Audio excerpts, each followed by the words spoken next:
#1 source for the sports gamer.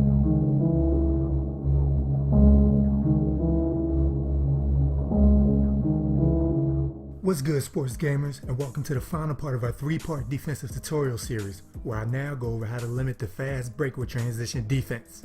Think of transition defense like a fortress. When you attempt a shot, the more players you have back defending the fort, the better chance you have of preventing the easy shot on the other end. And in basketball terms, the more people around the perimeter, the better. So today I'm going to go over how you can improve your transition defense so you're not giving up free points on the other end. Let's begin. Start with changing our point of emphasis to limit transition, so the CPU is on the same page as we are and wants to accomplish the same thing. I'll explain later in the video what this really means. One of the main reasons, the easiest ways to avoid getting hurt on the fast break is not falling asleep at the wheel. What I mean by that is when you shoot a perimeter shot, we have the tendency to watch our shots when the ball is in the air. So essentially we're just standing there flat-footed hoping the ball goes in. So if our opponent gets the ball, the guy that was just defending us is already running full sprint the other way, leaving us in the dust. You can slow this down by switching after you shoot to a guy near the paint and go for a rebound attempt. By doing so, you increase your chances at a rebound and the computer will respond accordingly to the opponent running the break.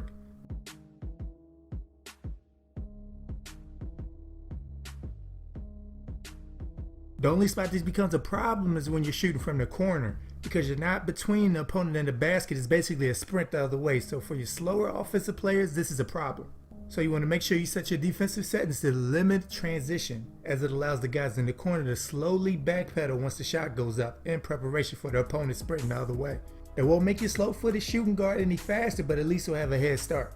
If you're facing guys that like to take off as soon as you put the ball in the air, you simply just take off with them just in case you have nobody else back there to meet them. That goes to shots in the corner and towards the middle.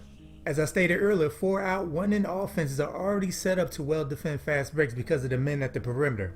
But can spring a leak very easily if one guy isn't doing their job.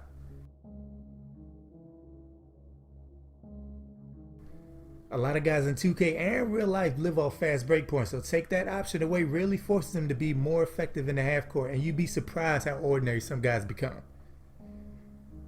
Alright guys, I hope you enjoyed our series and stay tuned for more 2K videos all throughout the NBA playoffs. Thanks for watching and be good, y'all. That doesn't go either for Durant.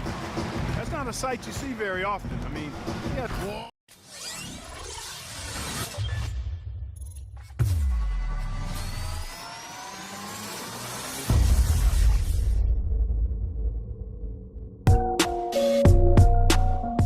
What's good, people? Dirty Draws here, and today I'm going to go over defensive settings, the ones I like to use and more importantly what they mean.